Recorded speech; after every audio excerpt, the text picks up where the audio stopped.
What is up, fellow sickos? I am Napa Valley coming at you from the future. I just recorded the Charlotte Hornets 2024-2025 look ahead with Kanata Edwards, who is over at CBS Sports. He is the producer of the Eye on College Basketball podcast.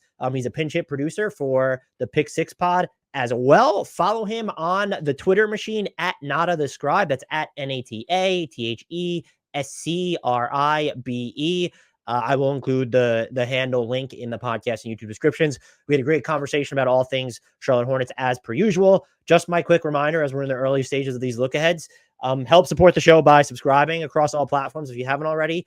Share these things. We can't promote ourselves on Reddit, but you can promote these episodes on Reddit if you would like to. But these look aheads are a bear, but we like doing them. We enjoy doing them. We think that they're valuable for all of us. But help us get them out there and make sure that you're listening to all of them, because rumor has it there are how many teams are there in the NBA now? Like 20. So we're probably going to have like almost 15 look aheads.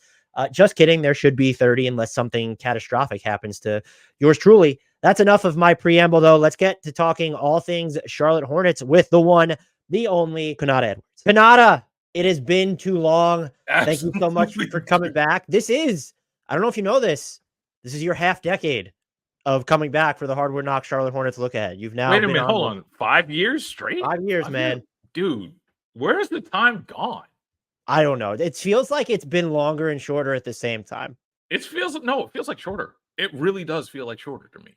Like, I remember the first time you asked me, and I was working at a wholly different company than I was now, and was like us recording it in that studio rather than in the middle of my like office / kitchen like we're doing right now. Yeah, there was no video back then either. Like we've all moved up in the world. Yes, exactly. We've evolved. If anything, we have evolved. And it's always awesome when I can continue to trick people into coming back on that it's many not times. Tricking me, dude. Actually, after twice, it's your own fault. That's what I say. Yes, it's like the first two times, it's kind of like, but after that, it's all on you. So, but I always appreciate you coming back. These look aheads are always so much fun to talk to you about the Charlotte Hornets, and they are. I mean, I'll probably say this about every team, but they have become uniquely fascinating to me, basically since the sale that Michael Jordan sold them, and everything that's happened since then. And I think that's probably, for me anyway, that's where I want to start is we could look at it through the lens of ever since they installed Jeff Peterson, but even a little bit before that, what have you kind of made about, this current regime that's in place, what they did around the deadline, the overarching direction and what it says about where they're headed? They've basically decided to infuse a whole bunch of money that either the Jordan administration was either unwilling to do or unable. And I'm probably going to lean to the latter because, like, just take this summer for an example. The running joke around Charlotte was that the training staff was always responsible for getting these people hurt. And there were some whispers and some rumblings that certain guys may or may not could have played this season towards the end of the season, and did not because, quite simply, they didn't trust the training staff. Mm-hmm. So you see, ironically, if you go back and look at the Hornets Twitter page, they announced a brand new medical staff, and you read the Rod Boone piece about it. They've installed a whole bunch of stuff a whole bunch of guys that previously weren't there. There is an investment in this team that I have never seen. I'll point it to another thing, because normally, like, you've seen how the Charlotte Hornets operate, especially if there's a guy that you think that they like on their summer league team. What do they normally do? Like, it's cheap. It's a nice backup, 14th, 15th man type filler thing. And normally they sign the guy because, you know what, we can get him for cheap. We can get him in and out. And we don't have to worry if he plays or not, because it's most likely he won't play, except if you know the Hornets' injury history. There's a really good chance he's absolutely going to play. So the fact that they've done that, they signed a Moussa Diabate. They've invested heavily in scouting. They've invested heavily in analytics. It's very clear they've invested very much in health. There is a clear infusion of money, and that's the biggest difference between what the Jordan regime did and what I like to call the Schlotkin / Jeff Peterson era of the Charlotte Hornets so far. That's why I love talking to experts and people who cover every team, because you can see, I saw the medical staff thing, and there's the whole, isn't LaMelo Ball wearing fancy ankle braces now? So you see that, but just like, even before we started recording, you mentioned this, I wasn't aware of the extent to which like this new, ownership regime had funneled actual money into all these different areas of the organization. Like, it's funny because the first thing they did was raise ticket prices, which obviously is like, you're raising ticket prices on a 21-win team. That's naturally going to be a recipe for disaster, right? Unfortunately, but fortunately, they're trying to reinvest it. They're trying to put new stuff in the Spectrum Center. They're trying to make this the proper crown jewel of basketball, because as like the biggest thing that I think is overplayed sometimes is the Charlotte Hornets had that long sellout streak in the middle of the 90s, and people cared about basketball back when monoculture was actually a thing. So I get that, but at the same point, this is probably one of the most underserved fan bases in the league. So what they're saying, what Schlacken is seeing at this point, Rick Schnall and Gabe Plotkin have seen, is that, hey, if we just invest in this a little bit more, people are actually going to invest in this team. And so it's very, I find it very, very fascinating that they're doing this right now. And it's a breath of fresh air, because there was a lot of the stuff that like fans have been crying about, like, oh, let's make sure we get a backup point guard. Hey, they have two, Vasa Micic and Trey Mann. A lot of the stuff people have been crying about, getting the perimeter defenders besides Cody Martin, who has been injury riddled, despite the fact that he is really above. I will continue to die on the Cody Martin hill until his body falls apart. Me and you both, because there's no reason that he can't be like Caleb Martin. But the fact that there's been this like all Gabe Plotkin, Rick Schnall, and Jeff Peterson have basically decided, we're just going to do the obvious stuff. And just by addressing the obvious stuff, they've earned themselves a benefit of the doubt that I didn't see them having up until not for a little bit, but the fact that they've come in and they've affected this much change, like, is very, very amazing to me.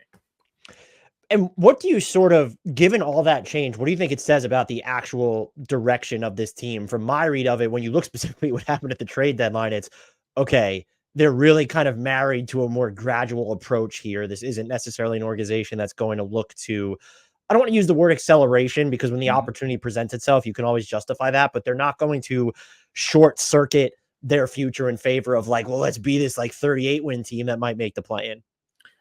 See, that's the thing. I think they hedged on that. I think what they did was they hedged. There are people that in that building that clearly believe in LaMelo Ball. Brandon Miller obviously is going, like, people believe in him.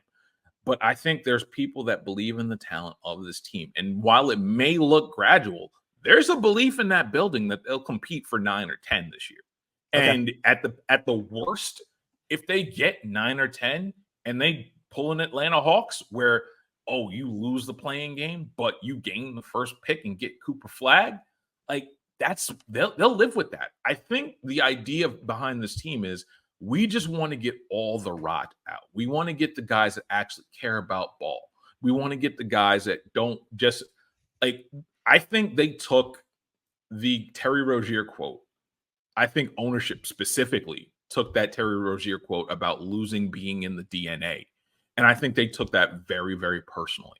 And so they brought people who actually care about this city, namely Grant Williams, a guy that's got roots and is anchored here. I think a lot of that matters, because they got guys that want to come in here, prove something, win basketball games. And if they get paid off the back end of that, that's even better.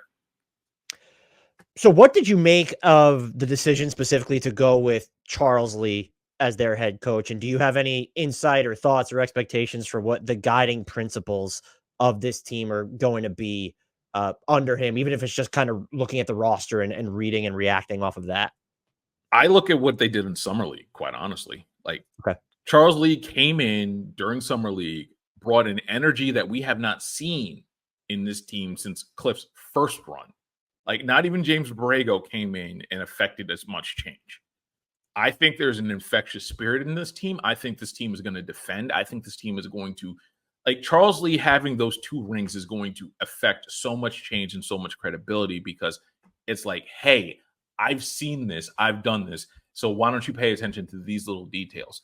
If he's able to affect change with a summer league roster, I really do. I'm very excited to see what he does in October in these preseason games to affect change with guys like LaMelo Ball, because we all know LaMelo Ball is not really a willing defender. If he becomes semi-willing, if he just becomes, we're not asking for him to be elite perimeter defender, LaMelo. All we're asking probably is be passable LaMelo Ball defender. Just be that. And By then passable, do you mean letting ball handlers go by him? I'm just well. Yes. Fair. That is, but like I just want like all you just he just has to be not like semi credible. We're not expecting that much. He's got the length and size to do it, but exactly. this isn't. I make a joke, but it's not like this isn't someone who, like, you look at some players and it's. I don't see the pathway to them being good on the defensive end. It's not that way with LaMelo. It's focus. It's completely focus, and that's the thing. Like if you get the attention to detail hammered down, this is quite literally a 35 win team. I feel like this is a 35 win team off the rip if health abounds. Again, the health thing is probably the biggest thing that sunk this team over the last 2 years. If they get that part fixed, and if the players in that locker room trust the training staff for the first time in about 4 or 5 years, like at some point, like this team can come together. And if they come together, or if they're a middling team, then we're going to start seeing even more changes, and then we're going to start seeing people. But more importantly, like the Charles Lee piece was so important because for a long time, I didn't think they were going to get this done. Mm-hmm. But the more important portion of this is that they got their guy. And it's very rare that you've ever seen the Charlotte Hornets get their guy. It's always been, okay, it'll be Kenny Atkinson and possible, and oops, it turns into Steve Clifford. Like something along the lines of that. It's never been, that's the number one target. We want that guy, and the Charlotte Hornets actually get him. That is a change, and that is a big testament to what Peterson has done in terms of relationships. It's also a big thing in terms of what Gabe Plock and Rich Schnall, who I'm going to mention a ton of times in this podcast. If you set a drinking game to it, don't, because you're going to end up hurting yourselves. But more importantly, imagine trying to pronounce Schnall after having a few adult beverages too. No. That's even worse. Like that ends up like that might, like if you try to do that, that might end up being an HR violation somewhere. I don't know.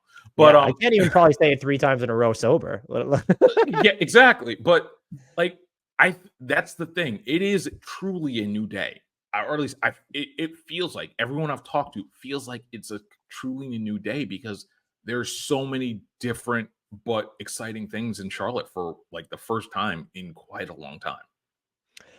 So I have a ton of my own questions, and there's Mhm. a chance your answer to this steps on the toes of those, that's the point. That would be in lockstep. But what is your, aside from the stuff you've just mentioned, what is the biggest storyline that you're monitoring with this team heading into 24-25? How many games does LaMelo Ball play? Like it's that simple.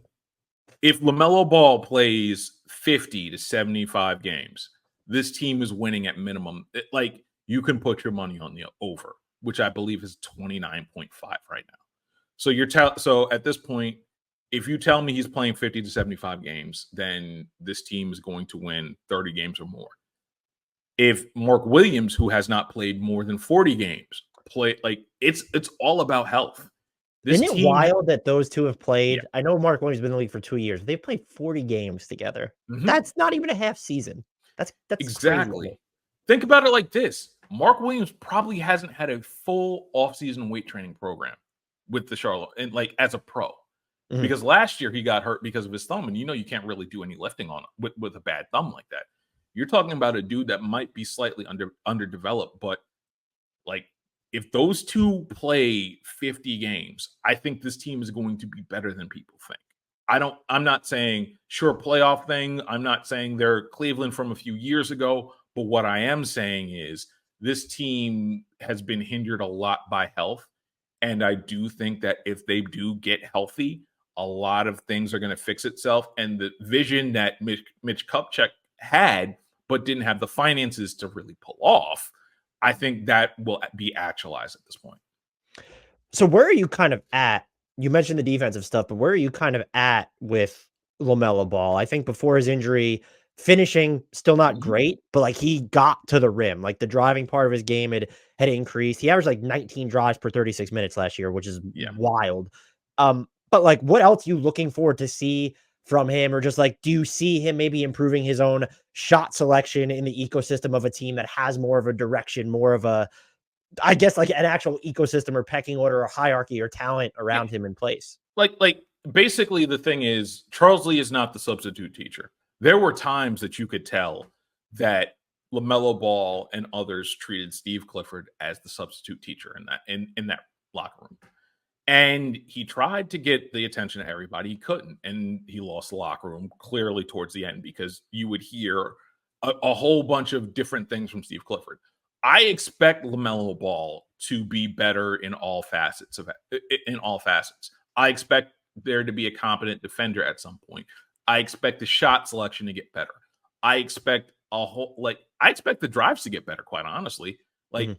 I think there's going to be improvement. The question is, how healthy is he actually going to be? Because if he's not healthy, all of this is moot. And this team is probably hovering around 25, 27, maybe even 29 wins. What did you make, and I'm sure you saw it, of there was this national discourse for a while, it did kind of Mhm. peter out that maybe the Hornets should consider trading LaMelo so that they can reorient around Brandon Miller, and I wanna put this for any Hornets fans listening and saying, "Oh, here we go, another national NBA podcast, bring up LaMelo trade stuff that doesn't exist." I did not ascribe to that idea. I don't actually even understand the genesis of it because I don't see redundancies in these players really at all. I think that they can complement each other quite nicely. So the fact that that cropped up, like, did you make anything of it? Like, what I found it fascinating that it was even a discussion, I guess. I'm not surprised it's a discussion. This is the same thing that we do. Like, unfortunately, the national media does this with a lot of the smaller max level guys. At the same point, I think it's maybe a year, 18 months too soon to start entertaining that.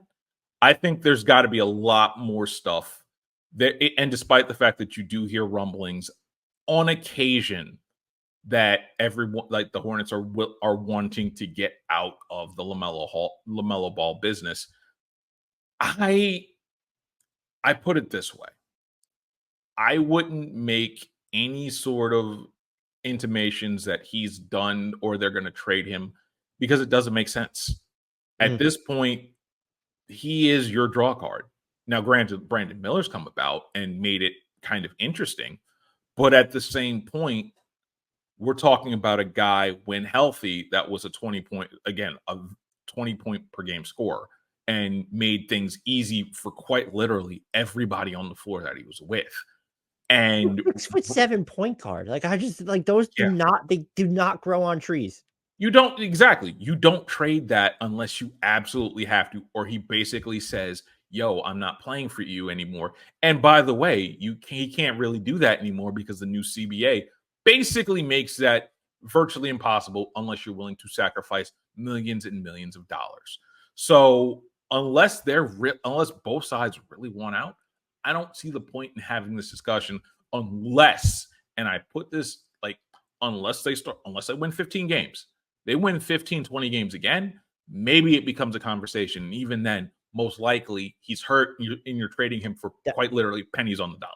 that's the thing is that when you're outlining the 15 win scenario, it's probably Mhm. because LaMelo isn't playing, and at that point, his trade value is then nuked because he was injured again. Exactly. And remember, this is the first year of his extension. So Yeah. that's a $40 million contract that someone's going to have to eat and be willing to eat and be willing to rehab a whole lot of stuff. The biggest thing, like the ankle braces thing, was my biggest complaint about LaMelo Ball. That's gone now. Like it's clear he's got the ankle braces. It's clear he trusts this medical staff.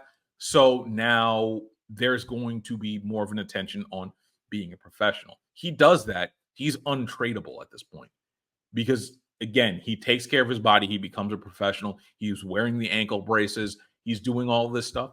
He's gonna play 50 games if that at minimum, if he does that. And if he plays at minimum 50 games, he plays 60 games, he plays 65. We may see the return of All-Star LaMelo Ball if that happens. If he hits the game's played threshold, I firmly believe, I tend to be higher on him than consensus, but like we're talking about an all-NBA caliber player here. I wouldn't guarantee it, but if he plays in 65 plus games, my guess is he will be in the conversation, even if it's on the periphery. And that is an incredibly difficult player to find. Exactly. Like you don't trade those guys unless you're getting quite literally the Paul George package. Like that's what you get. Like that's what you trade him for. And there's no team that really has that outside of Utah and maybe Oklahoma City. Yeah. That really has it. And OKC doesn't need that guy. So my co-host and I, Grant, were pretty big advocates of the Charlotte Hornets drafting Scoot Henderson. And while neither of us are out on Scoot Henderson, we both fell in love with Brandon Miller last season. That was just, I shouldn't say I've never done an about face more quickly, but it was just most of the time when I watched him, I just came away thinking, oh, this guy has more of the it factor than I really thought. And even experts seem to portray coming out of the draft. So I have a twofold question. What impressed you or surprised you most about what he did as a rookie? It was his willingness to be vocal. Like that was my thing. Like he would tell people, get back. This dude, where LaMelo Ball is a little bit more laid back, this dude wants to win at all costs. He is a jerk.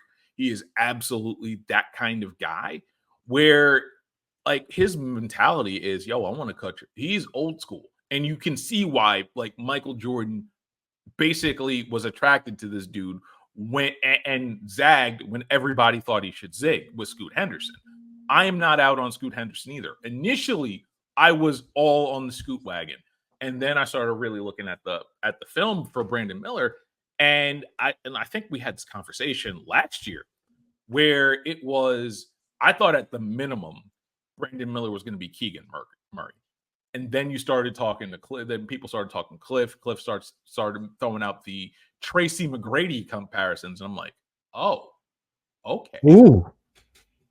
Yeah. Like that's when it really started changing for me, is when people started throwing out the Tracy comparisons, and people were really psyched about that dude in that building early. So I don't know that I must have missed that. And like, now that I'm thinking about it, I'm curious as to whether he'll ever be the same playmaker that Tracy McGrady could be. But like, he doesn't have the athleticism. He doesn't have but that's like, like now that I'm thinking about it in my head and visualizing, like that's a pretty good, less athletic Tracy McGrady. Okay, fine. He seems like he might be a little bit craftier. I mean, one of the things that impressed him, or especially on defense, that might have been the thing that stood out to me. I thought he did a good job getting to his mid-range game. He was better there than I thought. I think he shot like 47% on pull-up twos, which for a rookie is like, insane. I would say that's, yeah. But like the defense from him, and it's just like, even when he's not on the ball, like the ball denial, like it's just, oh, there's Brandon Miller. Like his dude didn't get the ball because he refused to let him even have it.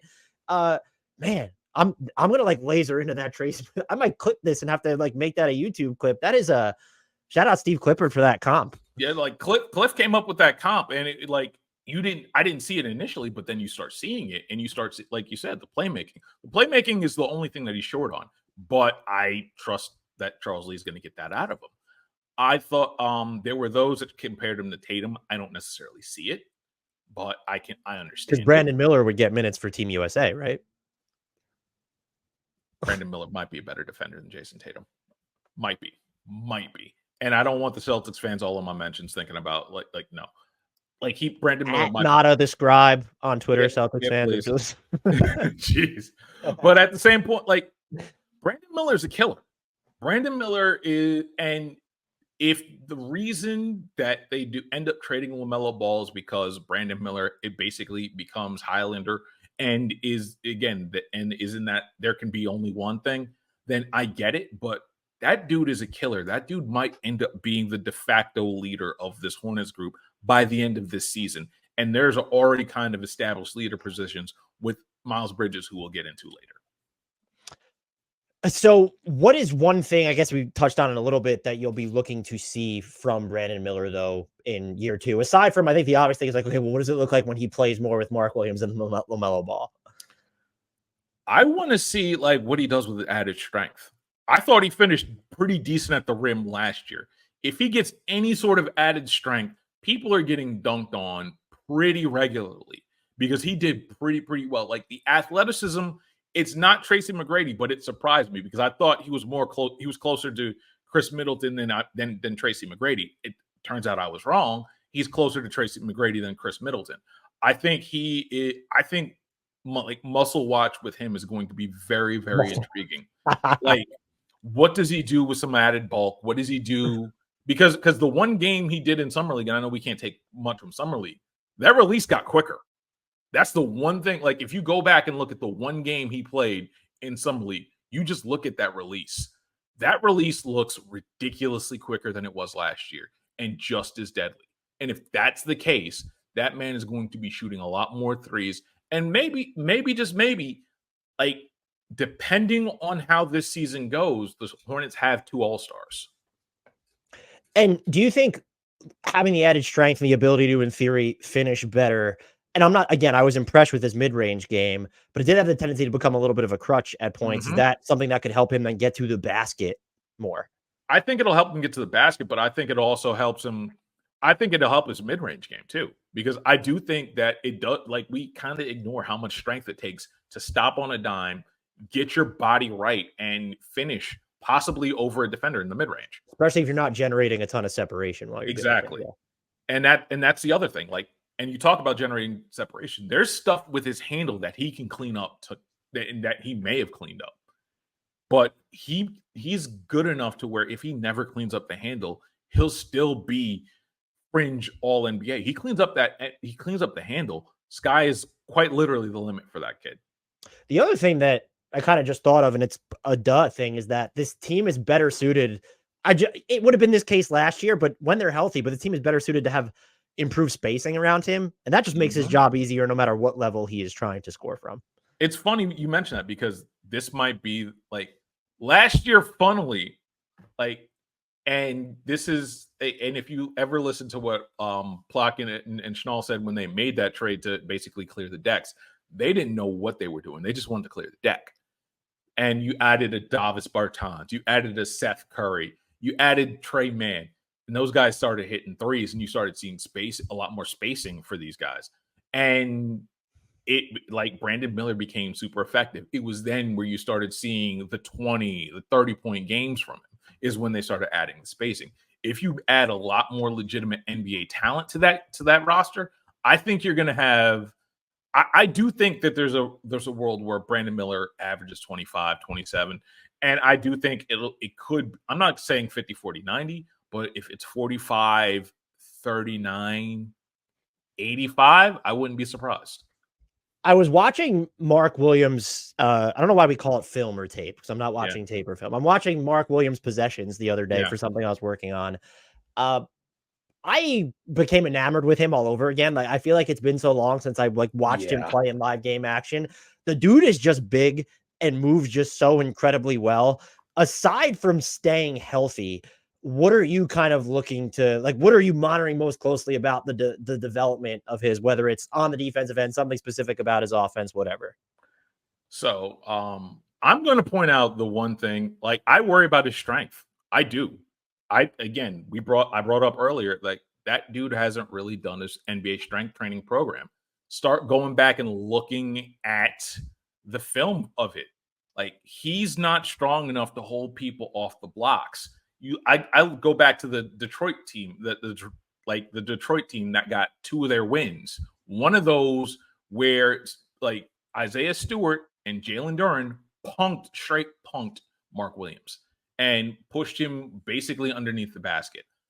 If the strength isn't there, I would put it this way. He's not very effective if he cannot keep people off the glass right now. He can do a lot of things on offense. I think his offense is ahead of his defense, quiet as it's kept. But at the same point, his defensive ability, his ability to seal the rebounds, and honestly, Charles Lee was the most excited to work with Mark Williams and to get him to do some more things, because in his initial press conference, he notes, and he's absolutely right, the reason that Celtics team lost to that Hornets team, a big portion of that was the effectiveness of Mark Williams and the fact that he had a double-double that night.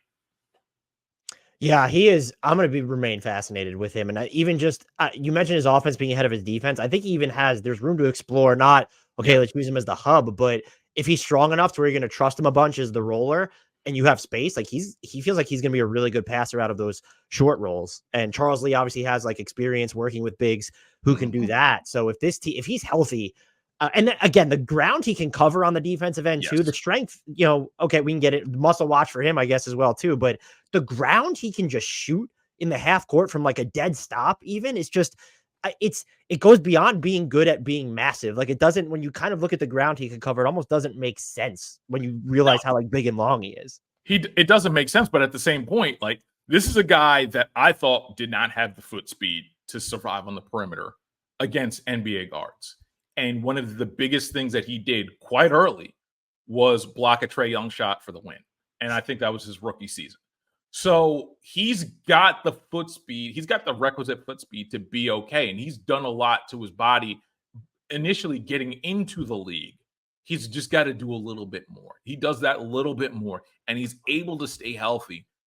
That's the center that the Hornets have been looking for ever since, quite literally, Al Jefferson left. I think there's a possibility of that, but at the same point, I want to see what he does strength-wise, and if he can hold people off the block, I think it gets really, really interesting and gets really, really spooky for everybody else. What do you make of the Miles Bridges contract? 3 years, $75 million. Just in terms of on-court value, perfectly fine. It declines in scale too, which is, if you want to extend him off of that, assuming you're planning to keep him, that could make it a little bit more difficult. I think the number is probably still high enough that if you wanted to keep him and extend him off that, you'd be fine. But my first question with him before getting into his fit with this team is, do you think they view him as a core piece of this team, or was this a deal that was almost structured to be super tradable? I think it's structured to be super tradable. I think we had this conversation. They don't trust him. They didn't trust him before the incidents. Right. And then he has the incident, obviously, with domestic violence out in LA. And then he has a second incident at last season, which ended up being unfounded, or basically the cops didn't have enough evidence. And eventually, like, he's been on the straight and narrow. I like the fact that it's a declining contract. I think there's a scenario where if this team has, I don't know, 15, 17 wins in January, he's not here by the deadline. Mm-hmm. I think there's also a scenario where if they are top 8, top 9 in the East, they're probably not trading him either. Like, the contract is basically structured to where they can do whatever they want. And this also depends on what they believe, what Tidjane Salaun, who we'll talk about later, like, it also depends on his development. Because I do think there is a world where Miles Bridges comes along and Miles Bridges does his thing, Tidjane Salaun comes along, and then he becomes immediately tradable as soon as next summer. Do you think if let's say LaMelo's healthy, Brandon Miller's healthy, is he Miles Bridges? Is he less like he can be valuable, but is he less integral if you have both of those guys healthy because of the no, he's not less. He's not. He, like, the thing about Miles Bridges and the thing that this team lacks is that they lack a little bit of nasty. He brings the nasty for them. He again, for everything that Miles Bridges is, the one thing he is he's very, very nasty. He's very, very, very, very important to that, because otherwise they're a fairly soft team and they can get punked often. And that's why the addition of a guy like Grant Williams is so important, because it brings backup for a guy like Miles Bridges that won't allow them to get punked. And I think that's also important, because you still need that mentality of, this is our house. I care about this. I live this. And Miles Bridges, through all of his faults, and he loves this place. He loves this town. He wants to be here. So there's that. I do think also having both Grant Williams and Brandon Miller makes him more useful on the defensive end, where I've always valued his malleability more than his actual His performance. off, If yeah, that his makes any off sense. ball, yeah, his off ball again, his off ball defense, his off ball willingness to be a shot blocker. A lot of that stuff becomes unlocked when you have when you have other people that can defend, because then it negates a lot of his on ball and his off ball. How would I put this? Missteps. So how did you feel about the decision to go with Tidjane Salaun at number 6? Initially, I was upset. I'm not gonna lie to you. That I video thought, was cool, by the way. But I love those behind the scenes looks yes. where there's obviously stuff we're not going to see, but that one felt pretty candid, and I really enjoyed it. Well, it felt pretty candid, except for the portion where they clearly hit out the fact that they had two guys above them. One of them was Reed Shepherd. The other one was Stephon Castle. I think Stephon Castle would have been the ideal pick, but it was very obvious during the draft he wasn't falling below 4. I completely understand the position of Jeff Peterson, because I don't see him as raw as everybody else does, and this may be just me. I think there's a world where you can tell that kid, okay, you're expected to do 2 things. Rebound, no, 3 things. Rebound, hustle, and hit the corner 3. You do those 3 things, we can guarantee you anywhere from 15 to 20 minutes a game.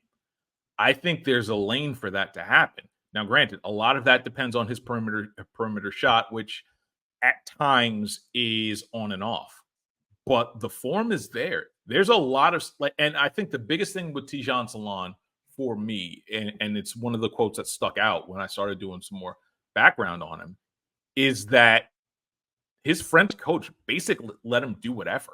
There was no real structure.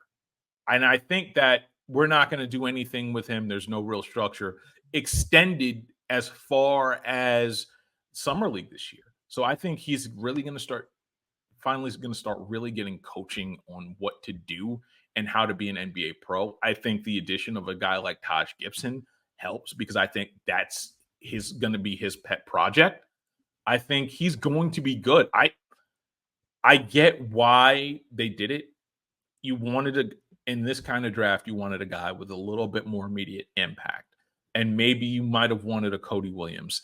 Again, the guys I really kind of was looking forward to, Ron Holland, a guy like Stephon Castle or Reed Shepherd, they were gone already. But for me, I think the only issue that you might have had is the fact that you could not extract an asset from either Memphis and or Portland in order to get your guys. But I also get it, if you believe that Tidjane Salaun is going to be a part of your culture going forward, then I understand the draft pick completely. I almost think they're going to have a problem getting him to slow down. He feels like the quintessential dials always turn to 11, which is exciting to watch. But even the glimpses I saw of him at Summer League Mm-hmm. was that dude's motor is like so good that it's like almost too high. And so I'm interested to see if they can get him to slow down. I think not having him on the ball is one way that will help with that. But that stood out to me, just, and I don't have a ton of background on these college guys. I get knee deep into the draft right around it. So I'll be curious to see how that sort of translates. The one thing that really surprised me was his ability to move off ball. Like, that's the thing, the basketball IQ when it came to moving off ball, because like you said, that motor keeps going. So if he's the type of guy that's going to grab it and go, despite the fact that it might be 1-on-3 and it's not really a good idea, that's gonna end quickly, especially with a guy like LaMelo Ball and another guy like Brandon Miller on this team. That's going to end quickly. But I do think that there is a lane for him to be kind of okay, even if he spends a month in Greensboro and is on the Mark Williams program of, hey, we're going to acclimate you to all this. Here's where you're going to learn all this. And then when January comes up and we need some guys in the dog days of the season to help get us through, that motor is going to help us win maybe win a game or two, just because of the sheer hustle, because no one else is willing to try hard. I would also say that motor is needed here. You've seen enough games where you've seen guys be quite literally slow to the ball. And I think a guy like that only helps get other people going, get the crowd going. And it's going to be, hey, that rookie's willing to dive on the floor, do all the dirty work. Why aren't you? And I think that's also kind of needed in this locker room that has been at times a little too cool for school. Do you envision him having an actual role with the big club this year? Yes, because I think a guy like that can rebound, that can hustle, it all really does depend on his jump shot. If he Mhm. can hit corner threes at a decent rate, he can defend pretty decently as is. And that's without really good coaching. When he starts to get the really good coaching, he's only going to get better. I don't see a role for him early, but I can't help but see there's probably going to be a role for him late, because if he's done this improvement as he's theoretically done since now, I think there's a legitimate case that he may be guy 8, 9, or 10 off the bench this year and have a legitimate role just being the hustle buckets guy as they develop everything else with him. What did you make of the Josh Green addition? I found it curious very quickly. Thank Not God. Thank what God. Thank God. That was it. Thank God, because there's a perimeter defender that is actually going to play 65 games. well, okay, well that's where I think the reality of Josh Green as a perimeter defender is going to end Yeah. up being a rude awakening for a lot of Hornets fans. And I think even his offensive fit, he wants to be on the ball more than he Mhm. should be. And I don't trust him off of it as much as you should. And the contract is not terrible. They didn't give up a Yeah. ton to get him. It was, instead of getting all three of those second round picks for Reggie Jackson, I think they got two of them or Yeah. whatever it ended up being. So I found it interesting that they treated him like an asset to their team, when I probably would have just preferred to ensure, like, well, let's just make sure that there are enough available minutes for Micic and Mann and Cody Martin. I'm not a Josh Green guy, but I was curious to see like how you felt about his fit and outlook on this roster. Dan, do you realize that there may be, I want to say four, and I'm being kind in that, four guys that probably can guard their man on the perimeter? There might be. It's Miller, it's Martin when healthy, it's Williams on the perimeter, and you see what I mean? It's like three. I got to three, and I'm struggling from here. I Maybe guess Trey I just Man. don't. I suppose if he's being tethered to the Brandon Miller minutes, I would like it or appreciate it more. But if they're gonna use him defensively, how I think that they might try to, maybe Charles Lee coaches it into him, and maybe it That's was a matter of kind of just like shifting opportunities in Dallas. But mhm. I could, and by the way, my co-host Grant thinks Josh Green is fantastic. He thinks he's like some Yeah. like diamond in the rough. So I don't know. I'm always lower on Josh. It just feels like everything he's supposed to do well, he doesn't Mhm. do well enough for me to have confidence in him. The Charlotte Hornets, when it comes to perimeter defenders, Dan, are like that man that's on the island, that's on a deserted island, and a box of regular like $1.99 crackers washes up and is completely dry. Bag's completely dry. You're just happy to see the cracker. All You're right. just happy to see it. You're just happy. So I understand why you have your hesitations. I'm telling you, the fact that there are really not that many really good defenders on the Charlotte Hornets. Again, he's the tallest short guy in the room. It's okay. I understand that there's everything that's, trust me, it's better than the alternative at this point. Does it feel like depth could be a sneaky strength Yes. of this roster? And if so, I'm not saying I designed this question for you to wax poetic about Cody Martin, but like who's the non-headline core player that intrigues you the most long term? And I think I mentioned Cody Martin, but like Grant Long Williams could be an answer here with the way that he played for Charlotte long after the trade. long term is Grant. Long term is Grant, because I think Grant's going to be here for a while, because again, he loves this place, and I do think that he feels a responsibility because he's from here. The other guy, like I'm kind of intrigued by what Seth Curry is going to do this year. I am kind of intrigued by it, because I think there's room for him to do some really good things. He played pretty well under Cliff, despite the fact that like everyone was trying to go for theirs and get their buckets. I think there's a lot of room for him to come in here, do some really good things, and establish himself, and probably get one more multi-year contract on the way out the door, for his career. So I'm very intrigued by that. Vasa Micic, who had a dynamic Olympics, was the second best player on that Serbian team. Obviously, we know what the number one guy was, but he's very intriguing. And the other storyline that I didn't mention is who's going to be there. Because remember, you have Vasa Micic, who is on a $7 million contract for this season and next season. Then you have Trey Mann, who is looking for his extension. One of those guys is going to be gone by January. Whomever stays is probably going to have that long-term backup role. I'm not sure who it's going to be. It could be Vasa Micic. It could be Trey Mann. The allure of Trey Mann has always been there since he was drafted a couple of years ago. I don't necessarily see it, and I would lean Vasa Micic, and I would just see if I can tempt someone else on the allure of Trey Mann. But at the same point, I can understand why he might be an intriguing factor this year.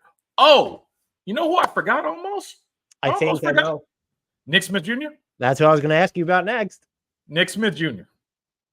I think I know we can't take much from Summer League, but I see like a Peyton Pritchard-like role for that kid. We keep forgetting, like he was the number one recruit in a high school recruit in his class over a guy like Brandon Miller for a reason.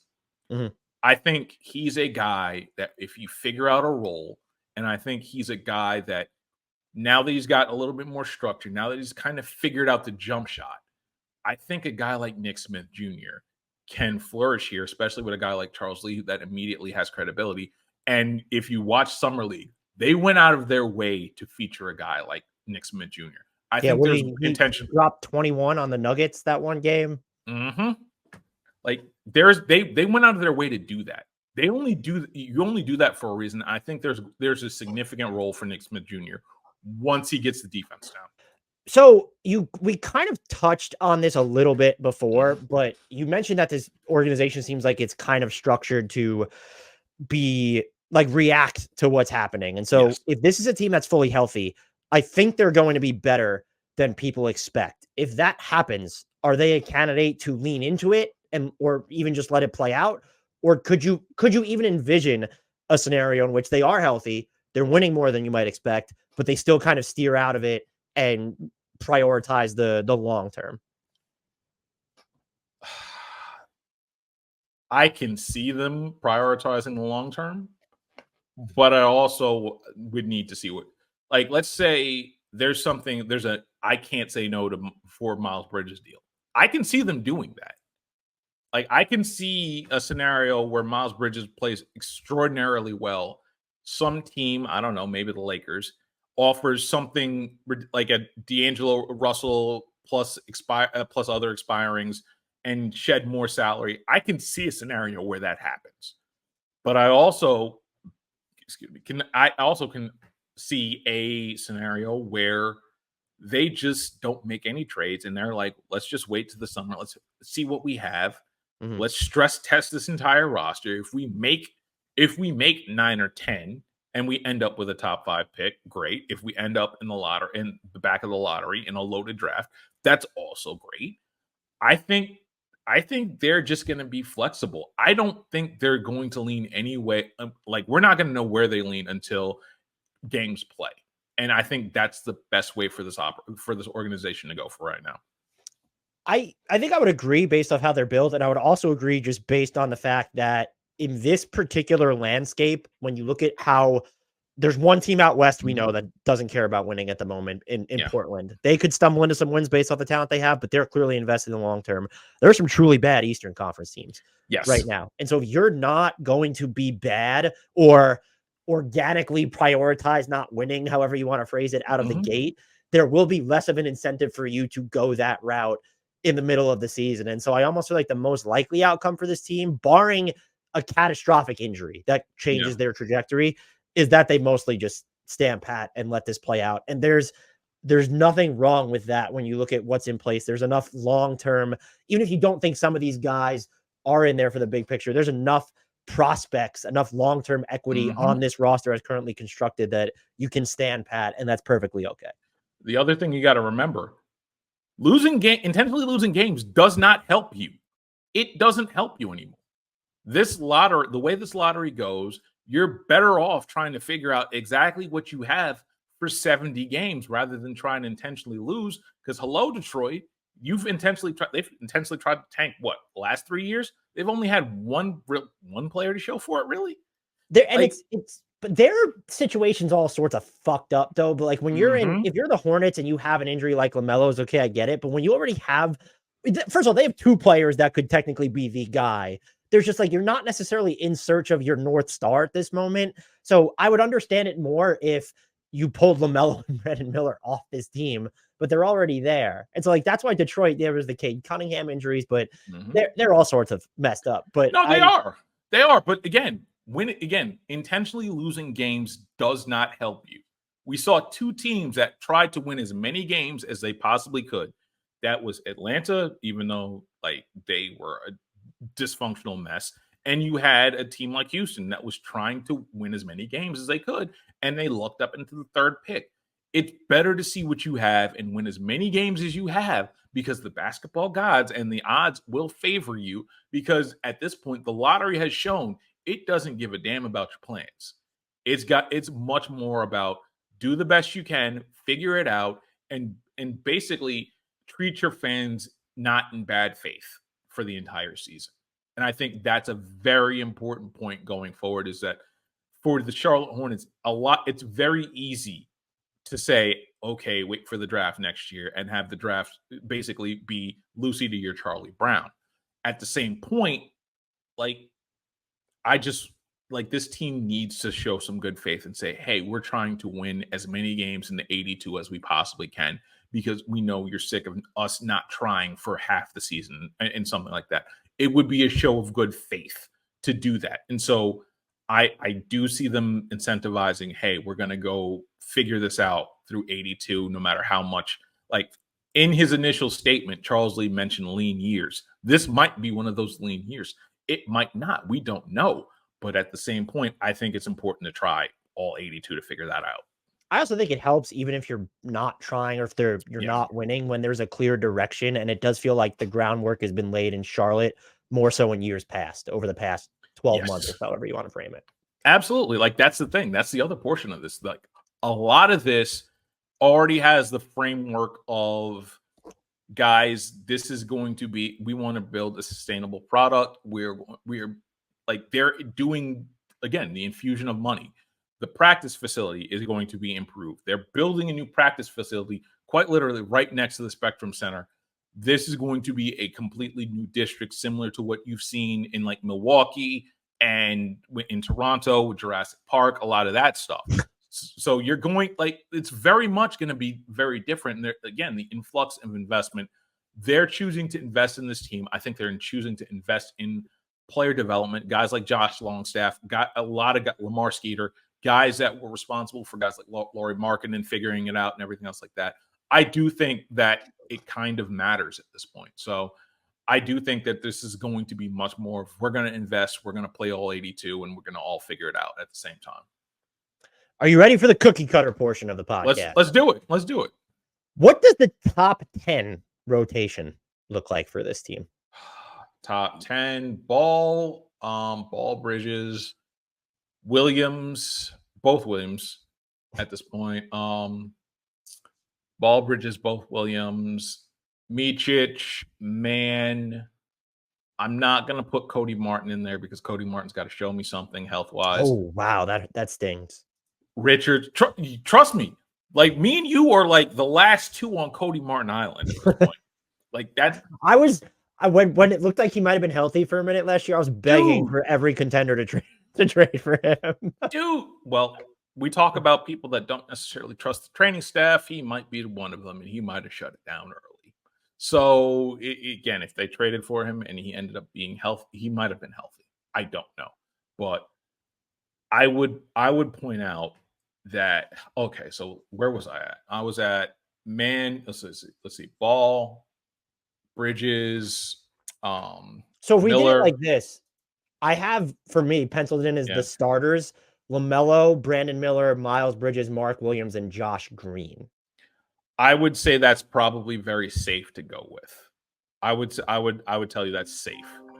Everyone after that is like Williams, Richards, Micic is right there. And then I think that last one is between Nick Smith Jr. and Seth Curry. And so you mentioned you're leaving Martin off until he proves something health-wise. So you don't really expect, at least until maybe the second half of the season, for Salaun to factor into that. Not right now. Not right now, and that's okay. because I think that's a long-term project. And if this team goes sideways in any sort of form or fashion, then he'll start playing in January, and then he'll start figuring it out together. This is to some extent matchup dependent, and it could be Mhm. you could default to what you think the starters are. But what do you think will wind up being their most used or most effective crunch time unit? Health dependent. It's going to be Ball, Miller, Bridges, Williams. So it's basically, yeah. So really, it feels like that last, Yeah. like let's call it the Josh Green spot is going to be sort of fungible, where you could see them Very, exposed. very fungible, and I could see Green closing games, but I can also see a scenario where you're going to need the shooting, and as you said, Josh Green provides it in some spots, but not really. And I also think that Miles Bridges has kind of earned that benefit of the doubt when it comes to closing games at this point. Is there a weirdo, quirky, unconventional lineup you would like to see them roll out at some point next season? Williams, Salaun. Which Williams is this? Grant Williams at center. Okay. Grant Williams, Salaun, Martin, Miller, Curry. So I have the exact same one, except I wanted it to be like it's small, but it's really all big at the same time. So I have Grant Williams, Miles Bridges, Cody Martin, Brandon Miller, and I was debating on like I guess LaMelo just because he is 6'7", but I wouldn't mind seeing Misic with that group either. Or you could go with Josh Green. I don't know if there's enough playmaking there then. There's not.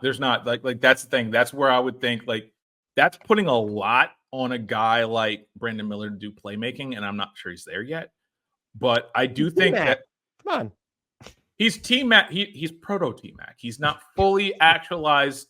That this battle station is not fully operational, Dan. Like we got to remember that part. So like we gotta slow our roll a little bit with him. But at the same point, like I really do think that this team, like I think there are a lot of fun lineups. I think there's a lot. There's an itty bitty bugs lineup that with a big LaMelo. Like you can do LaMelo, Man, Nick Smith Jr. or Seth Curry, Bridges, Williams, and just cause havoc and have 5 out at some points, which really does kind of help. Like I do think there's a lot of different fungible lineups that can be thrown out there, and it's going to be really interesting to see what Charles Lee chooses to do. Yeah, I'd be curious to see if he does downsize in that way, just because of how much he values defense. And I guess the way Grant Williams works is fine, but who do you trust as kind of the big man guy in that scenario? It has to be Grant Williams then if he's going to be your 5. And I don't love him in those matchups. I will say one of the things that impressed me about Brandon Miller too, it wasn't all the time, but just like the number of contests he ended up having around the basket too, which is constantly things he was doing on defense sold me. I know we're not on Brandon Miller anymore, but no, but that's the thing. Like Brandon Miller could be a culture changer in terms of, yo, you got to show up every day. Like I'm working, you got to work too. So it doesn't like a lot of the stuff Brandon Miller did last year went by the wayside because Wemby was so awesome, and it may happen again this year.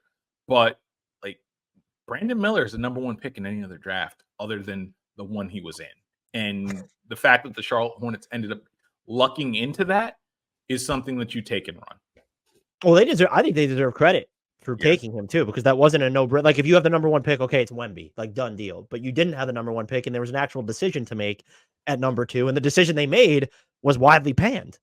It was widely panned, but also it was because the guy who made that pick. Remember, that wasn't Mitchell call. Was like people considered, and there's no reason to again, it's been 1 year for Scoot. He dealt with injuries. There was a weird role in Portland, but he was billed as generational. Like people thought he was going to be better than John Morant, basically. So like to pass on that, even though you have LaMelo, I think it takes a level of gall that in this case really worked out for them. Yeah, and the one guy that's capable of doing that is the one that made the pick. It's Michael Jordan. Because again, I think I told this story. Like Michael said the pick was Miller and had said the pick was Miller for 2 weeks. And everybody, and come and find out, everybody signed off on it. Like LaMelo signed off on it. Clifford signed off on it. Like a lot of LaMelo signed off on someone who doesn't, play his position. That shocks me. Well, yes, but also at the same point, like, and I think we made this guy. I think I think we talked about this last year. My thing is, what if Scoot's just Stephon Marbury, like a very good, like has like super like first 5 years, and then the league figures him out, and he ends up eating Vaseline on a Ustream somewhere, like or that. saying that LeBron isn't on the same level as Kobe. I don't know if you saw that recently. Well, I've learned to ignore Stephon Marbury since 2009. I was like the NBA. I chose to ignore him after a certain point in time. I wish everybody else did. So they're over under as we record this is set at 29.5, lower than last year, which I found surprising. Are you taking the over or under on that? And how many wins would you predict them for as of now? This is going to surprise you. I don't trust them health wise. No, are you serious? Yes, but also, that's why I'm taking the under.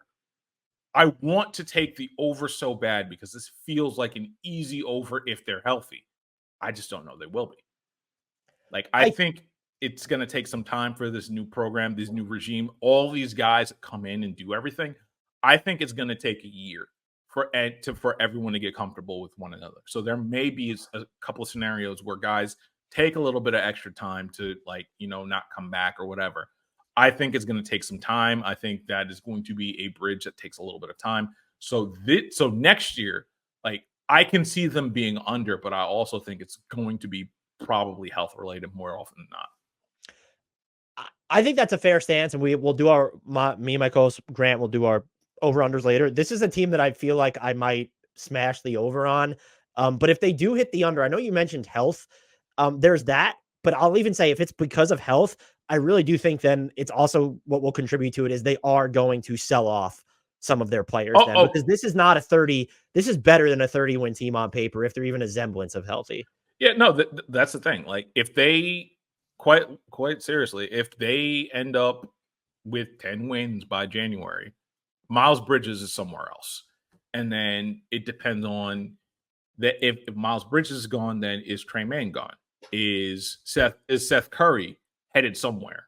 Like, they have a lot of pieces that are easily move offable and can help a good team, a good playoff team solidify their bench going into the playoffs. So I think there's a legitimate scenario where this team does hit the under, and it's also health, but it's also them selling off players as well.